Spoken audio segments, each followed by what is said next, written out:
안녕하세요. 김호덕의 부동산 경매입니다. 오늘은 지난 시간에 이어서 9번째 시간으로 부동산 분석을 하는 두 번째 방법에 대해서 설명을 드려보도록 하겠습니다. 바로 유동인구를 확인하는 방법인데요. 일단 인구의 중요성에 대해서 여러분들께 설명해 드리도록 하겠습니다.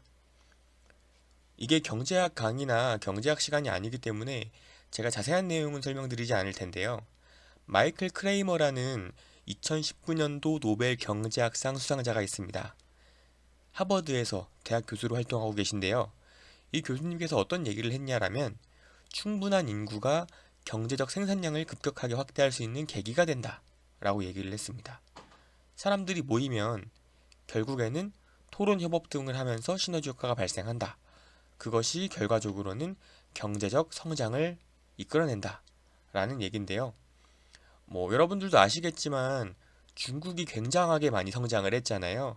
그래서 G2가 될 정도로 미국을 위협하면서 경제적인 성장을 급격하게 했는데요.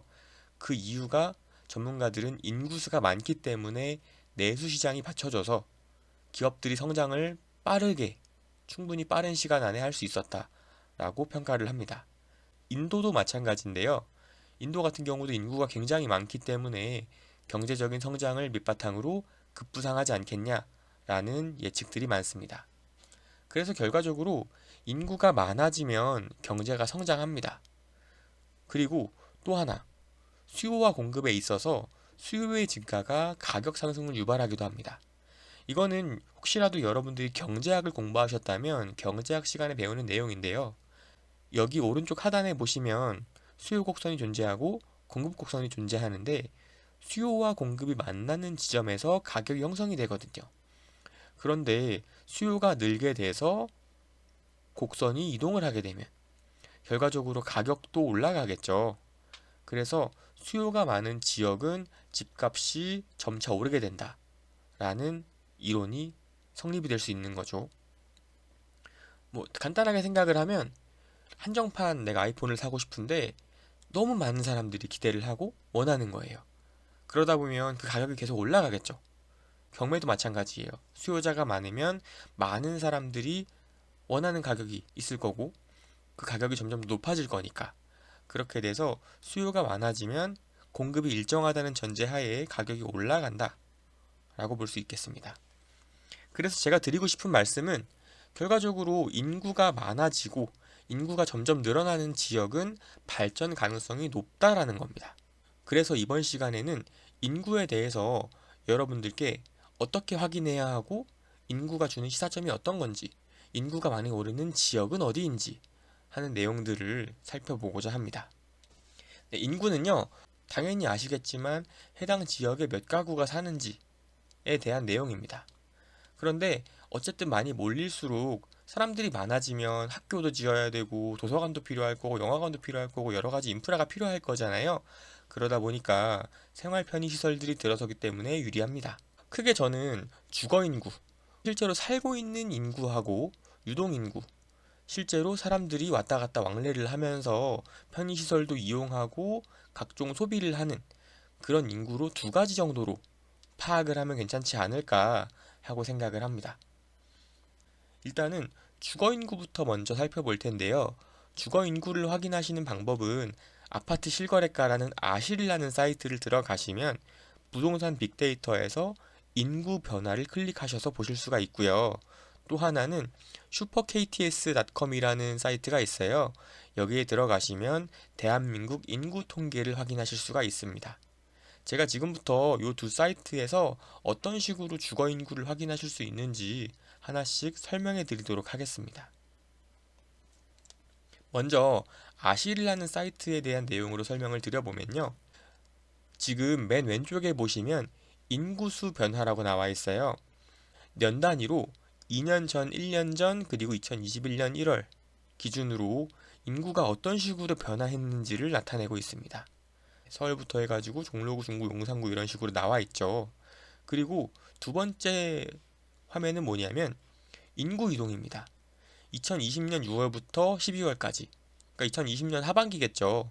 2020년 하반기에 서울에서 어디로 가장 많이 넘어갔는지 하는 내용들을 확인하실 수가 있고요. 순유입으로도 체크해서 확인이 가능하시고 서울이 아닌 다른 지역으로 검색을 해보셔도 됩니다. 보니까 작년 하반기에는 서울에서 경기도 김포하고 경기도 고양, 경기도 남양주, 경기도 의정부로 굉장히 많은 세대들이 이동을 했습니다. 아파트 같은 경우도 대단지 순위를 서울하고 경기도를 기준으로 제가 8위까지 한번 가져와 봤는데요. 1위는 송파에 있는 헬리오시티, 그래서 9,500세대나 되고요. 네, 서울 기준이요. 그리고 2위는 파크리오, 네, 6,800세대. 3위는 DH 퍼스티어 아이파크, 6,700세대입니다. 경기도 같은 경우에는 이편한 세상 금빛 그랑매종이 5,300세대에 수원 한일타운이 5,200세대, 산성역자의 푸르지오가 4,700세대로 상위권을 기록하고 있습니다. 그래서 이런 식으로 대단지 아파트가 어디에 위치해 있는지만 조금 아셔도 어떤 지역으로 사람들이 많이 유입이 되겠구나, 어떤 지역이 뜨고 있구나 하는 내용들을 확인하실 수가 있으실 거예요. 그래서 아실이라는 사이트 들어가셔서 빅데이터 시스템을 이용해서 한번 여러분들도 클릭을 해보시면 이런 정보들을 얻으실 수가 있을 겁니다. 두 번째 사이트는 KTS, 슈퍼KTS.com이라는 사이트고요. 여기에 들어가면 2021년 1월 기준으로 인구 통계 데이터를 끌어와서 분석을 해줍니다. 여기서 주요 도시 인구수에서 들어가서 확인이 가능하신 거고요. 보면 서울특별시 같은 경우에는 인구수가 965만이에요. 경기도 같은 경우에는 1344만 명이고요. 그래서 수도권으로 따졌을 때 대략 한 2400만 명 정도가 될 것 같아요. 그리고 서울시 같은 경우 평균 연령은 43.2세, 경기도는 41.4세고요. 나이가 제일 어린 순으로 한번 제가 소팅을 해봤는데 서울에서는 위례동, 항동, 잠실 2동, 대치 1동이 평균 연령이 가장 어립니다. 경기도 같은 경우에는 동탄이랑 세솔동, 백오동 이곳들이 이제 가장 어리고요. 지금 보면 경기도는 거의 동탄이 다 차지하고 있어요. 어떤 의미인지 아시겠죠, 여러분? 나이가 어린 직장인들이 동탄에 많이 살고 있다라는 거고, 그 대부분의 이유는 아무래도 삼성전자겠죠? 그런 식으로 젊은 사람들이 많이 사는 동네가 어디구나 하는 내용을 이런 식으로 확인하실 수가 있습니다. 인구가 가장 많은 동네를 서울이랑 경기도를 기준으로 20위까지 뽑아봤는데요. 보면 은평구 진관동이 서울에서는 인구수가 5만 6천 명으로 가장 많고요. 그 다음에 화곡동, 역촌동, 길동 이런 식으로 포진해 있습니다. 경기도 같은 경우에는 부천 신중동, 오포, 화도읍, 범안동, 진접 이런 식으로 인구가 포진이 되어 있는 것을 확인하실 수 있습니다. 그래서 이런 식으로 인구만 조금 보셔도 어떤 동네에 인프라가 좀 발달이 되어 있겠구나. 그리고 지금 여기 증가세 같은 것도 보시면 사람들이 어디로 지금 많이 들어오고 있구나. 어디가 조금 더 인프라가 발달되고 개발되겠구나 하는 내용들을 확인하실 수가 있으실 거예요. 그래서 이런 내용들을 토대로 여러분들이 주거 인구를 분석하신다면 도움이 많이 되실 거고요. 두 번째로 유동인구에 대해서 말씀을 드려볼게요. 유동인구는 소상공인 마당이라는 사이트를 들어가셔서 상권정보 시스템을 이용하시면 됩니다. 상권정보 시스템이 생각보다 굉장히 잘 되어 있고요. 자영업 하시는 분들은 많이 쓰시는 그런 사이트예요. 그런데 우리는 이걸 이용해서 부동산 투자에 활용을 해보는 거죠. 사이트를 보여드리면 이런 식으로 생겼습니다. 상권 정보를 확인하는 사이트고요. 업종을 무조건 선택을 하게 되어 있는데 그냥 숙박 음식 클릭하셔서 베스트 업종 중에서 커피 전문점, 카페로 클릭하신 다음에 확인 누르시면 돼요. 사실 카페를 얼마나 많이 가느냐를 통해서 유동인구 확인이 대체적으로 가능하거든요. 그렇게 하고 나서는 저는 소공동을 한번 클릭을 해본 건데 소공동을 보니까 일평균 유동인구가 96,800명이라고 합니다. 네, 시청이랑 을지로까지 해서 조금 넓어요, 여기가. 지역이 넓다 보니까는 96,000명 정도가 되는 거고, 가장 유동인구가 많은 건 목요일, 시간대는 오전인 걸로 확인이 됩니다. 출근하는 사람들이겠죠. 네, 토요일하고 일요일은 급격하게 떨어지는 걸로 봐서 여기는 출근하는 사람들이 많은 곳이구나 하는 내용을 확인하실 수가 있는 거고요. 또 하나로 제가 살고 있는 동네인 대치동으로 한번 체크를 해봤습니다. 해봤더니 대치동 같은 경우에는 일평균 유동인구가 7만 2천 명으로 확인이 되고요. 여기도 마찬가지로 목요일날 오전에 가장 많은 사람들이 있습니다. 네, 토요일하고 일요일은 평일에 비해서 조금 유동인구가 떨어지는 그런 모습을 보여주고 있고요. 그래서 이런 식으로 일평균 유동인구를 확인하실 수가 있기 때문에 사람들이 많이들 돌아다니고 여기는 주로 직장인들이 많은 곳이구나 하는 내용들을 분석하실 수가 있는 거고요.